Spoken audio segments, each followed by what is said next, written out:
Welcome to Share Talk, where we have an exclusive interview with Steve Sanderson, who's Executive Chairman and Chief Executive at UK Oil and Gas. How are you today, Steve?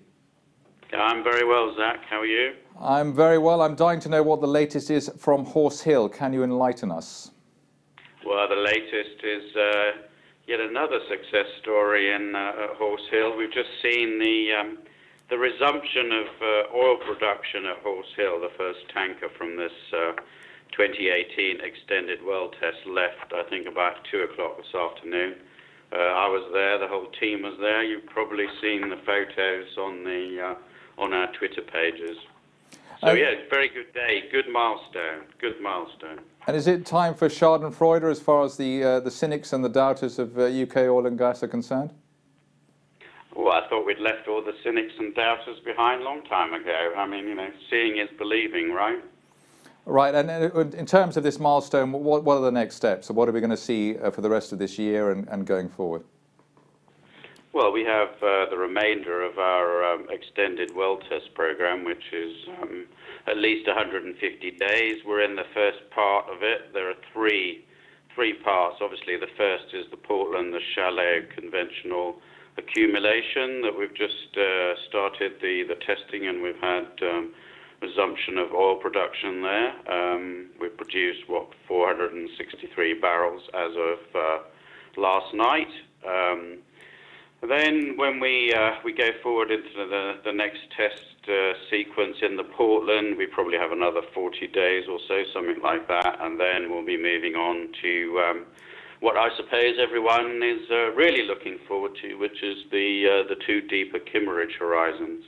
So the testing will itself take us pretty much to the end of the year, and the idea is that if it looks good at the end of the year, we'll have made a declaration of commerciality, and then pretty much we'll go back into drilling at least another well at Horse Hil. We already have another well cellar ready for drilling. We have all the planning permissions ready. And, if we have success, we're ready to move seamlessly into drilling more wells, which I guess will start, at the very end of this year, early next year, and that will take us through, hopefully, into full-time production sometime maybe in the middle of 2019. Right. Private investors are notorious for being very, sort of living on a very short time frame, but we seem to have a time frame now which is no more than a year, really, to consummate what UK Oil and Gas could achieve. Well, I think it's very. There are a lot of milestones that come along in a short-term viewpoint. Of course, it depends what you call long-term and short-term, but certainly the test over the next months. I mean, we've got a number of milestones, not only just in the Portland, but for the Kimmeridge, both horizons. We're basically the test is geared to determining whether or not we access a commercially viable volume of oil.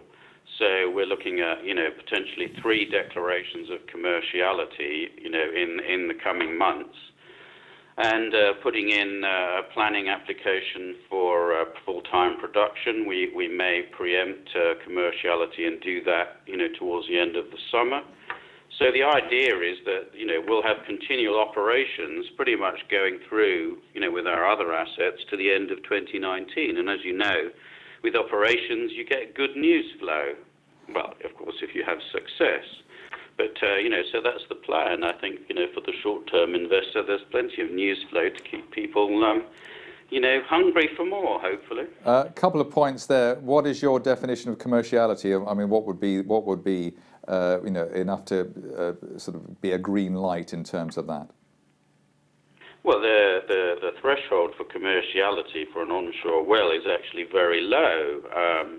At Horse Hil, we've already paid for the cost of the well, so our production costs we estimate at about, let's say, $20 a barrel. So at $70 a barrel, we're not looking to produce very much to actually make money. I mean, probably a well that produces 50 or 60 barrels a day makes you money, but clearly we're looking for something way in excess of that. So I think it's not a foregone conclusion, but I'd be very surprised, for instance, if the Portland isn't declared commercial. And the Kimmeridge is slightly more uncertain because it's never been long-term tested. But you know, by onshore UK standards, we're looking at very good commercial potential, and probably some of the best, if not the best, in the onshore outside of, you know, Witch Farm down in Dorset.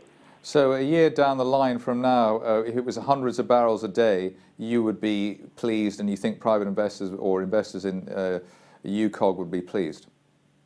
Well, yes. I mean, because it transforms us from basically an exploration company which you know, spends money and has no revenue.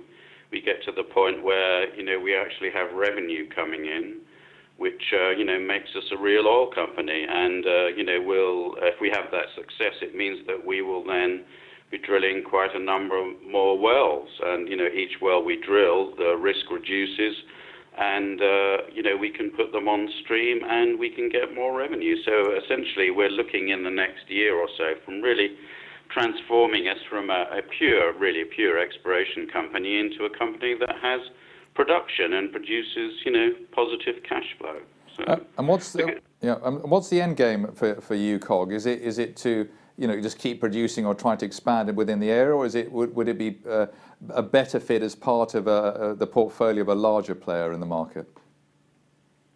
My horizon doesn't stretch that far. I'm basically looking to make UKOG a going, producing, cash-generating concern.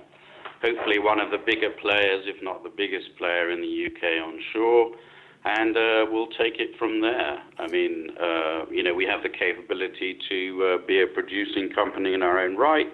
We have the right people. We've never been short of being able to find funding. I think, you know, we have a good story. We have the capability. We know what we're doing. So I think, you know, we can push the company forward.